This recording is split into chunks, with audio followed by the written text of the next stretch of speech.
Hey, good afternoon to you. Good to have you with us. It's 406 here, News Talk 105.9 WMAL, where we're making sense of the news. Coming up, EJ Antoni will be joining us at 5 o'clock. The Economist will break down the new numbers on the state of our economy today and what they really mean. You're going to want to hear this. The media constantly distorting the picture. EJ's got a clear one for you. And you can join us at 888-630-9625, 888-630-WMAL. Well, it's happening again. Virginia's lawmakers are considering whether or not they should spring prisoners after they serve just 15 years of their sentence. They're calling it a second look bill, and it keeps coming back each year. But Democrats and even some Republicans are taking it seriously to the point that they may actually try and pass this thing. For more on it, I want to bring in Nick Freitas. He's a delegate from Virginia's 30th District and joins us now. Nick, good to have you with us, sir. Delegate Freitas, excuse me. No, Nick's fine. Thank you very much for having me on. Of course. Give us a sense of the debate that's taking place right now in the Virginia legislature. So I think the kindest version of the debate I can come up with is that there are certain people that believe that when someone has served 15 years that they might have had an opportunity to rehabilitate within prison. And so they want to be able to have a second opportunity to go through a legal process and looking at the circumstances of the crimes that was committed, the behavior within prison, in order to determine on whether or not they might be eligible for early release. That's the kindest version of this I can come up with. The problem is that as this bill was originally drafted, it included pretty much everything. So you can imagine someone who went away for murder and is supposed to serve, let's say at least 40 years in prison, and now at 15 years they might be able to get out. This is the sort of thing that carries some pretty serious implications, not just with respect to our criminal justice system, but how we treat victims. So when when someone is sentenced, judges will often make stipulations about what their future looks like and their chances of getting parole, those sorts of things. And I've seen that when it comes to this legislation, it would allow, according to the Washington Times, it would allow even serial killers who are currently serving sentences of life without parole to be given an opportunity to get out after just 15 years in jail. If you get a sentence of life without parole, I always thought that the point was you're throwing away the key. You're taking a dangerous person out of society. Yeah, well, it's supposed to be, and we don't have the death penalty in Virginia anymore, so life without parole is supposed to be kind of the worst penalty you can receive. And let me say something else about this, Vince, that I think people need to understand, because this is never properly appreciated. I want you to imagine a child, I want you to imagine that someone that went away for a long time because they raped a child, okay? And now they're getting a second look. So what does that mean? What does that mean for that, let's say that 12-year-old that now 15 years later down their life, they've moved, they're married, they have kids, and they think this guy is going to jail for their full sentence. No way they're getting out. No way a society would be so obtuse that they would let this person out early. But now, in order to make sure that this guy serves his full time, she's got to stop what she's doing, get on a plane, fly back to Virginia, relive that experience again, in order to try to convince people that this person should just serve the time that he was originally given. Like, that's horrific. This is one of the rationales that the people who support the bill are advancing. They're like, don't worry, victims would be involved. Wait a second. So as you just point out, that means that victims would be called to relive the awful experience they've already gone through, and to have to debate whether or not this guy should be released into the public again or not. An example of this, I want to share some audio, because the other night, as I mentioned a moment ago, there was a hearing on this subject, and Virginians who have been victimized by the very people who are now in the state prisons were given an opportunity, a very small window of opportunity to say something, but they were only allowed to do it over the internet, not in person. The whole thing is crazy. But here's one Virginia mother of a 9-year-old sexual abuse survivor. Take a listen to her testimony. Thank you, Madam Chair. My name is Laura Medall. I am a mother of a 9-year-old sexual abuse survivor. Her father was found guilty on a number of charges in March of 2022, including forcible sodomy, which under Virginia Code holds a mandatory minimum sentence of life in prison. My daughter has undergone therapy since November of 2022 and is still in therapy for PTSD. through CHKD's child abuse program. We have done so much work to move forward and lead the most normal life that we absolutely can after experiencing something so harrowing and disturbing. And I just want to say that I do not support this bill as it jeopardizes the safety of so many victims affected by violent offenders and their heinous and unforgivable crimes. What's maddening about this, Delegate Freitas, is that that's so common sense. I'm horrified even listening to her have to relive all of that. And yet the legislature, led with these Democrats leading the way, planning on letting somebody like that out. No, it's like you said, it's not just absurd, it's obscene. And thank God Delegate Amanda Batten was actually sitting on that subcommittee, because she pointed out that there was a bunch of proponents for this bill that were permitted to speak online, but we actually had victims and their families that had driven all the way, waited for hours to speak in person, that were cut short and not given adequate time to actually share their stories. And so we see who's getting the benefit of the doubt with respect to not only this policy, but the way it was actually presented in committee.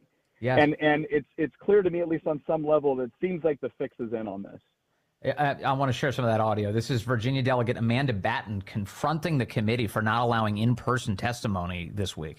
Thank you, Madam Chair. I just wanted to thank you for allowing each of the people who signed up online to speak for a minute. And I would ask that you extend the same courtesy to the people who traveled here to this room to speak to us in person today. So everyone who did not have a chance to speak for 1 minute, like the folks online did, please allow them to speak as well.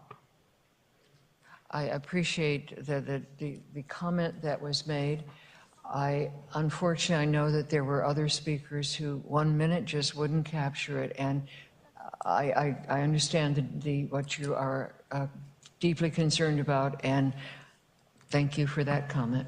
Madam Chair, I'd just like to point out that it disenfranchises the people who actually spent time to drive to Richmond today to wait for hours to be in this room, and were not allowed to speak, where the people who were online were allowed to speak. That audio is outrageous.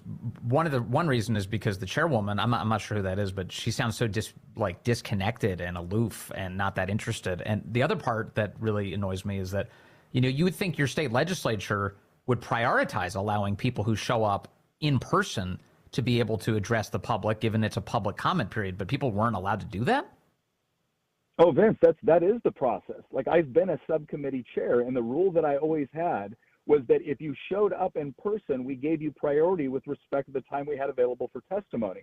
And then we went online. We tried to get to everybody. And if it was a very serious situation, I used to chair the gun sub. We had a lot of very, very, serious, heart-wrenching testimony, and I always thought it was my duty and responsibility to make sure that it was heard. And here we have this situation where this is, again, egregious.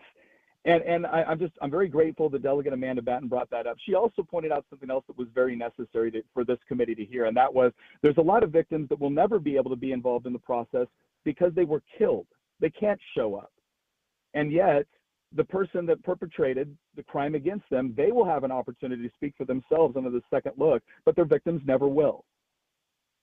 What is I thought when I first heard about this bill, I was like, oh, this must be like a Democrat thing. But it's not just Democrats. There are some Republicans. I see Delegate Carrie Coyner is a Republican from Chesterfield.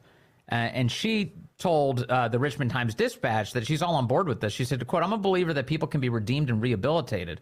And I'm a believer we should do everything we can to have people as free and independent of our government as possible." I'm sorry, these people are in jail for heinous crimes. Their ability to get out of prison is either conditioned on their good behavior already or whatever, or it's precluded by the disgraceful nature of their crimes, and that's why Virginia decided to lock them up in the first place. Well, I think as we look at criminal justice reform, which there's a couple terms that get thrown around very loosely these days. One is criminal justice reform, and the other is restorative justice. And I will tell you this much. I have carried criminal justice reform bills. For instance, I carried a bill which says it was a civil asset forfeiture reform bill. I don't think the government should be able to take your property without actually first convicting you of something. Right. But when we're talking about something like this, where you have people that have committed absolutely heinous crimes, they've victimized another human being, and now we're just going to arbitrarily give them a second look at 15 years, I don't think that's right. I think there's something fundamentally flawed in a system that essentially tells victims yeah, sorry, I know we've already established you're a victim. We already established that this person was the perpetrator and they've been locked up for it. And we told you that they would go away for a certain period of time, both for the purpose of protecting the public and also for the purpose of just punishment. Punishment is a part of this process, and it's supposed to be. And now we're saying, maybe not. Maybe in 15 years, we'll have a whole new group of people look at this that are not there in the moment when you had all the people available to testify, when you had all the people that were absolutely affected by this coming in and providing that testimony. Maybe they'll get that. Maybe victims will be involved. What if they choose not to? What if a victim says, look, I am sorry, I've moved on with my life and I cannot relive this again? And now that testimony can't be heard. Delegate Freitas, But how does the balance, what I'm curious about is how an issue like this even gets put in front of the House of Delegates at this moment of all moments.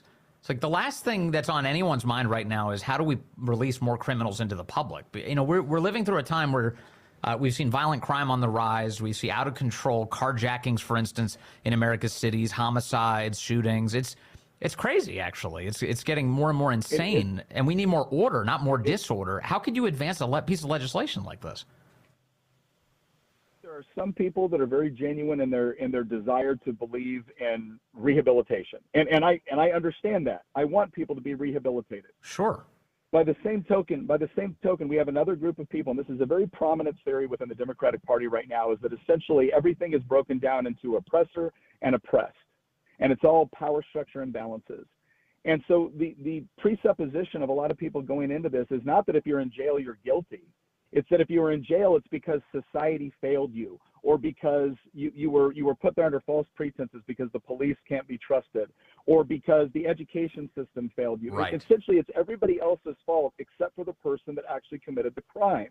Yes. And so if you have that sort of world where everybody can be equally or easily divided into oppressor or oppressed, well, all of a sudden, the people in jail, they're not the people that committed violent crimes against innocent victims. No, they're oppressed in some way, and they're going to come to their rescue, and they're going to rehabilitate them.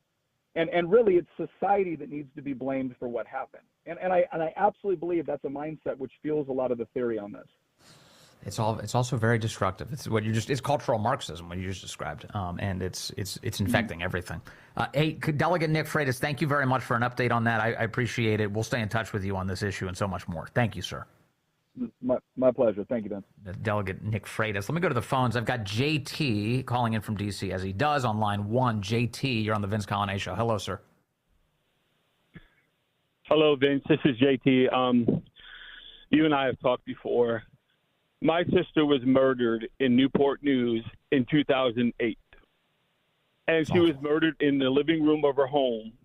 And I was not allowed to go see the crime scene because of the heinous crime. And he was put away for 30-plus years. And now this is the first time I'm hearing this on your show, and you're telling me that he is going to be released, being not even maybe halfway done with his time. I don't even want to think about it, man. It's brutal, isn't it? It's just absolutely brutal. I'm sorry that you experienced that and your family. That's unbelievable, JT. And yeah, they say the legislation. I don't even know what to say, man. I can't believe, from my standpoint, I can't imagine how other people of the crimes that Delegate Freitas mentioned, that they will have to try to cope with. That it's beyond words right now. They say the legislation, according to the Washington Times, would encourage but not require inmates to be released after 15 years and allow judges to order their release based on factors in favor of release, and by giving most inmates the right to a taxpayer-funded lawyer to argue for their release. So in other words, JT, this increases the likeliness dramatically that your sister's murderer will be able to be released.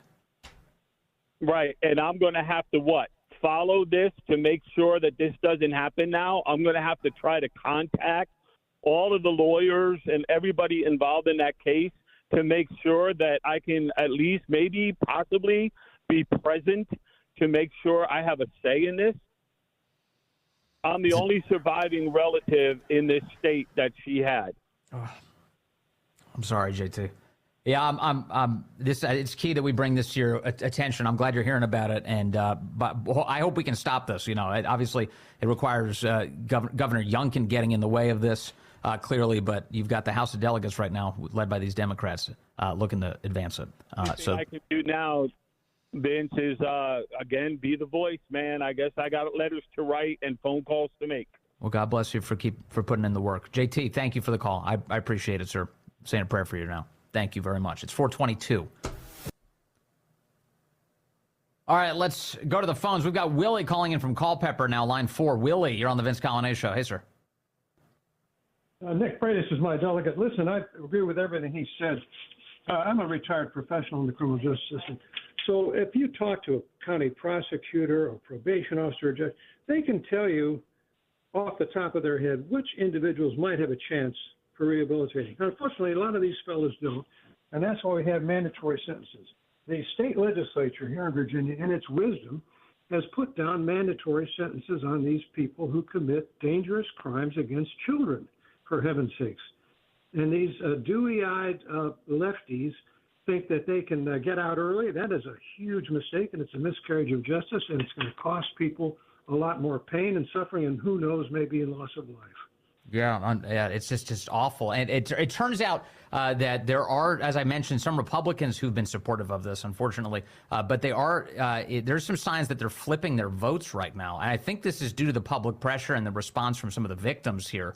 I see a report from WVTF this afternoon that Republican delegate A.C. Cordoza of Hampton has switched his yes vote to a no. He says, I'd like the idea of giving people second chances. However, this is just not ready. The bill itself is not ready. It doesn't adequately address victims, as we heard from that very difficult testimony from all of those victims. So to your point, Willie, as these victims speak up, some of these Republicans, at least, appear to be having their eyes opened.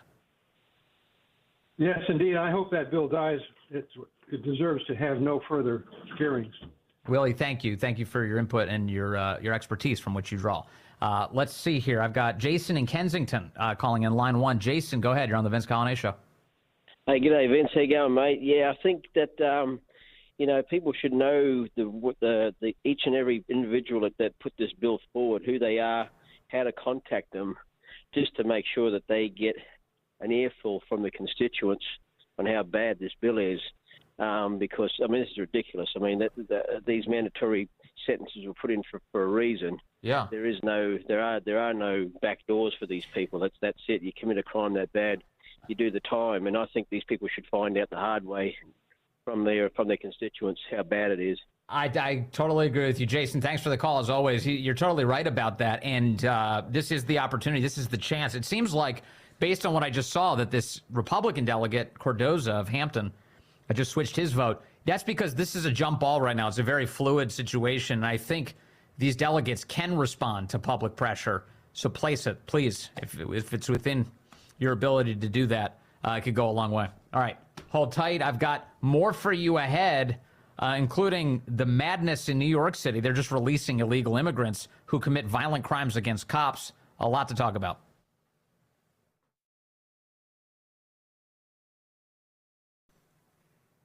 Hey, good afternoon to you. It is 4:36 here, News Talk 105.9 WMAL, where we're making sense of the news. Coming up, E.J. Antoni is going to join us at the top of the hour. We'll get his assessment of today's report on the economy. A lot of news outlets running around saying that the jobs numbers are great. Are they? We'll dig in. E.J. will give us his expert assessment. And you can join us at 888-630-9625, 888-630-9625. WMAL. We have the breaking news going on as we speak that the United States has carried out retaliatory strikes in Iraq and Syria against Iranian proxies. The New York Times describing it right now as an escalation of hostilities in the U.S. In the Middle East. So that's what's happening right now. But in checking for this story on the New York Times website, I was chuckling to myself a moment ago because there's a big depressing section. If you're a lefty who reads the New York Times with regularity, you're going to be really bummed out by all of the coverage of how Donald Trump's legal battles are all breaking in his favor right now. I swear to you, they have a whole section dedicated to it right now. It says, Judge scraps trial date for Trump election subversion case. And then the next headline, prosecutor in Trump Georgia case admits relationship with colleague. So it's just going great today over at the New York Times. This must be, they save all this news for Fridays or something so they can let their people down easily. It's, they also have an op-ed today in their newspaper about how it turns out that the transgender craze is really dangerous for children.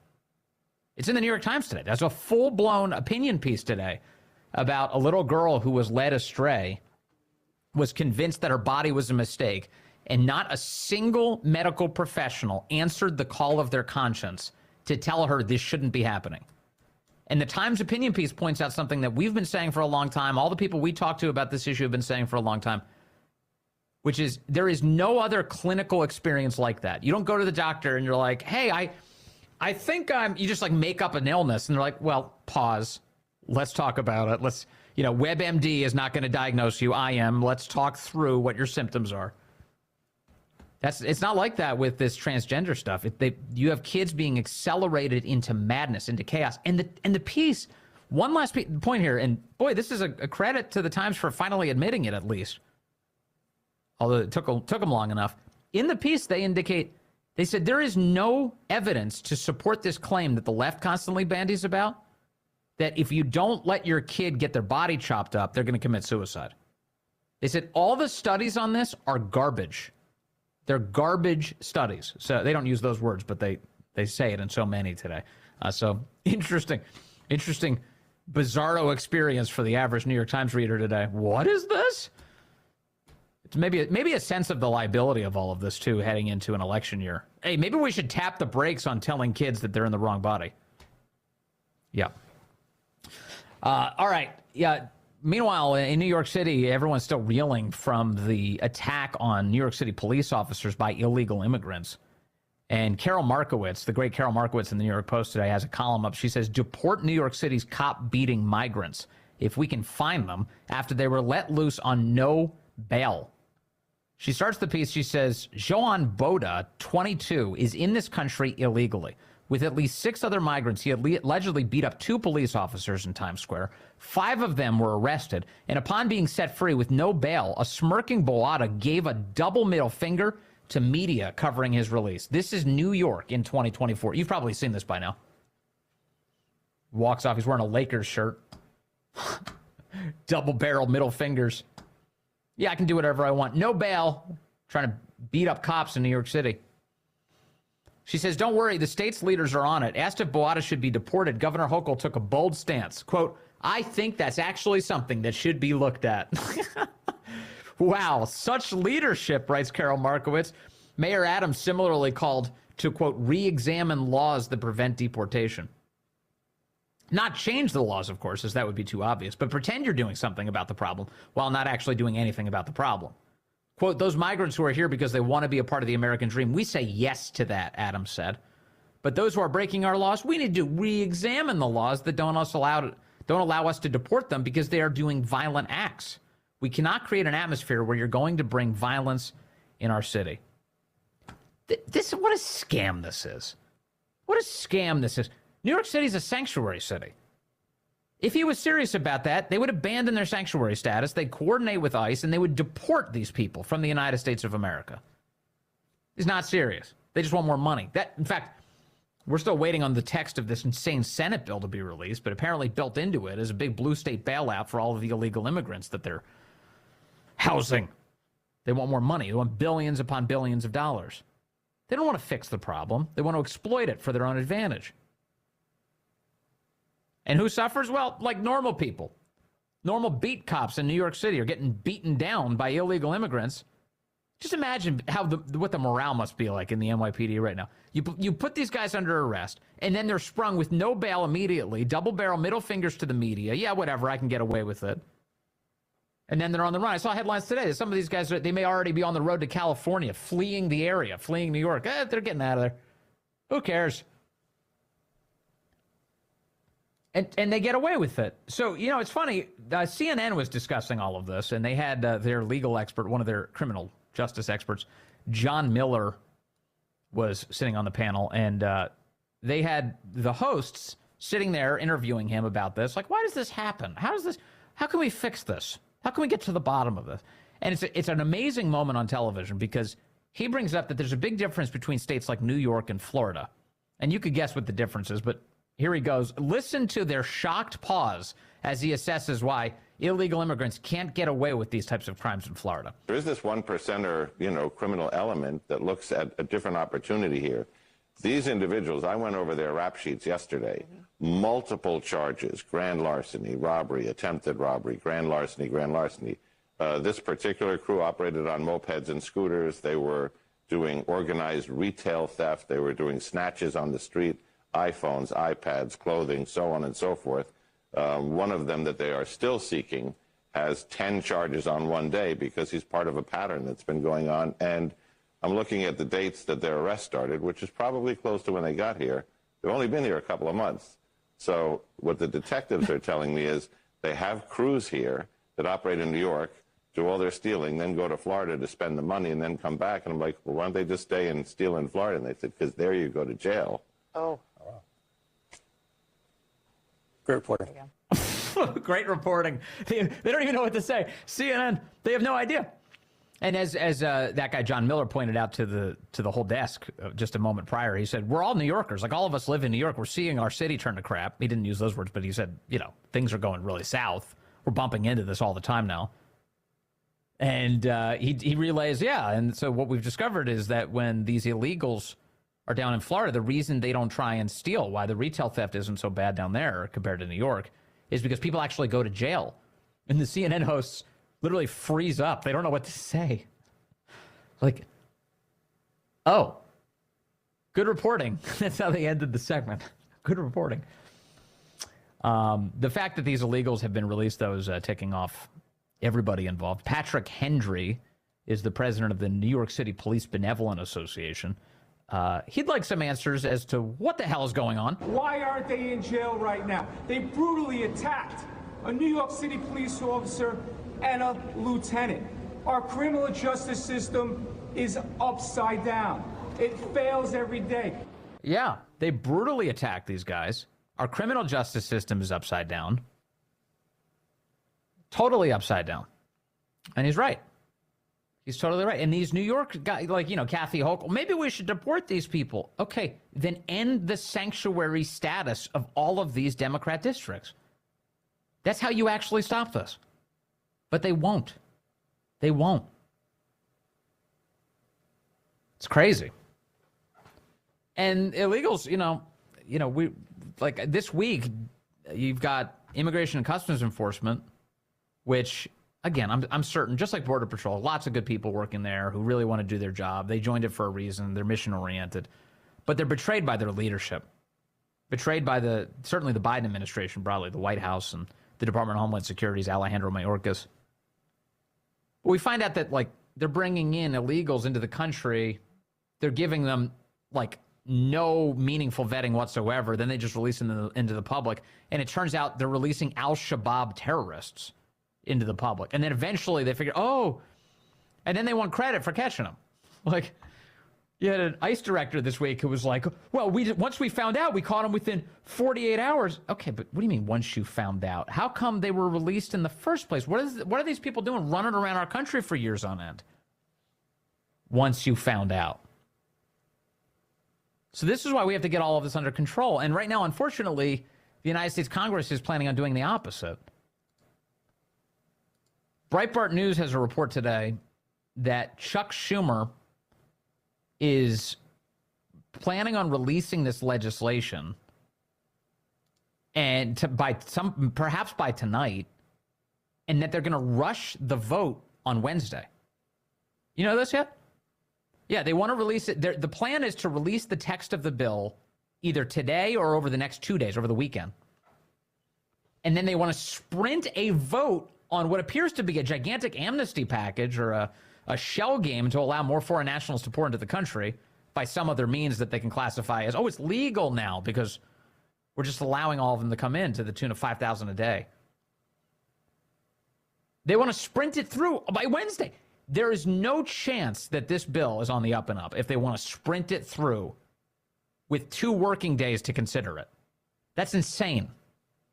Majority Leader Neil Monroe, the great Neil Monroe at Breitbart News today, writing, Majority Leader Chuck Schumer is rushing the Senate to a migration vote on Wednesday, ensuring little time for senators or voters to understand the 200-page rewrite of immigration law. Quote, well, Republicans have an opportunity to speak as it relates to this bill and perhaps even modify it, Senator Todd Young asked reporters in the Senate after the rush schedule was announced. Quote, the details are going to matter, Senator Kevin Cramer, Republican of North Dakota, told Fox News. Next week could be a quick turnaround. But the thing about text and why it's so important in this context is that the legal language matters a great deal, he said. Leaks suggest that the bill seeks to reduce President Joe Biden's 2024 migration crisis by redirecting yet more illegal migrants towards new legal doorways. The greater inflow helps Biden's donors because the migrants inflate the nation's consumer economy as they compete for Americans' housing, wages, and aid programs. Senator Kyrsten Sinema, one of the 3 Senate negotiators, earlier admitted the need for great care in writing immigration laws. Quote, even the most minor change can have unintended consequences, said Sinema in a January 29th tweet. Senator Mike Lee is demanding more time. He cited a month-long study period when the complex Gang of 8 amnesty was introduced back in 2013. Common courtesy would suggest a bare minimum of 3 weeks, Lee said on January 24th. In fact, here's a little bit of Mike Lee for you saying that this is also crazy. Remember what happened the last time we had a major overhaul of immigration, or attempted overhaul, 2013, the Gang of 8 bill. We had that in the Senate Judiciary Committee, the Committee of Jurisdiction, for a markup. Most of our markups last an hour or 2, maybe 3 for a long one. This one lasted for a month, about 4 weeks. And even then, we had some lag time between the end of the Senate Judiciary Committee markup and the time that it reached the floor. So, you know, I personally don't understand why we don't go through all the processes. It's my understanding that they don't want to. So I've said, if you've already decided that, at a bare minimum, common courtesy would suggest the bare minimum that we need is a commitment that we'll have 3 weeks to review the bill. Yeah, 3 weeks to review the bill. I'm sorry, no, you don't even have 3 days. You don't have 3 working days. If Chuck Schumer releases this thing even tonight, you'll have just Monday and Tuesday to consider it. That's it. Unless you want to do some weekend reading, and I think most of these senators aren't interested in weekend reading. Kind of gets in their way. That's what's happening. We'll track it as it comes. We still haven't seen the text yet. I can assure you it's not going to be fun. It's New York City pretending like they want to get everything under control. They don't want to end their sanctuary city status. And then they release illegal immigrants who beat cops to a pulp. They release them with no bail, double barrel middle fingers to the cameras. That really tells you the whole story, doesn't it? Joe is in Woodbridge, line 4. Joe, you're on the Vince Coglianese Show. Hey, Vince, how you doing? Hey, I hope you can hear me. I'm actually just coming out of a car wash. Oh, I hear you. Hey, so my thought on this is, in my mind, those police officers had every right to draw their service revolvers and defend themselves. I mean, I think it's really, we've come to a low state society when law enforcement has to let themselves have their ass kicked on the streets of New York because they're afraid to defend themselves, or they might be charged with a crime. It's crazy. So what? Just to set the scene for people, it was 8:30 on a Saturday night. They're in Manhattan on a busy street. One of the suspects shoves the police officer, so the officer in return tries to pin him to the ground, actually place him under arrest. And that's when the 2 cops, they start getting kicked in the head and the body, and it's just they're being walloped by a group of young men who are just going crazy on them. And as your point is, like, they have to be able to defend themselves. Getting kicked in the head is a good way to actually kill somebody. Yes, at some point it reached a level where they should have been able to defend themselves with lethal force. I mean, look, I don't know about you, but I think the majority of Americans really have no problem with violent criminals being shot in the act of a violent crime. And we've got to start letting police officers be police officers again, or we're going to see a rise in vigilantism and complete civil unrest. Yeah, no, you're totally right. You're totally right. And if someone, is commits a crime like that, attempts to, and there are consequences that are that dire and that final, it's a warning sign to everybody else. So you don't want to do that. That's a very bad idea to attack police officers. Yeah, I mean, even in these snatch and grabs, I mean, I'm not trying to, say everyone's got to be shot, but I mean, at some point we got to stop the snatch and grab crimes too. And maybe if we had armed security at these jewelry stores and some of these people got shot in the legs, we'll see. Well, that kind of crime would stop real fast. Yeah. No, the point's well taken. If there are consequences for breaking the rules, then there will be fewer rule breakers. No question. Joe, thank you. It used to be common sense. Now it's subject to a big debate inside of various state houses and governors' offices and mayors, trying to figure out what works exactly. Consequences. You break our laws, you pay the consequences. This is not difficult. This is like Sesame Street stuff. All right, hold tight. Coming up, we've got EJ Antoni. We talked the economy with him. New data out today. The media going crazy for it. EJ's got the truth. That's ahead.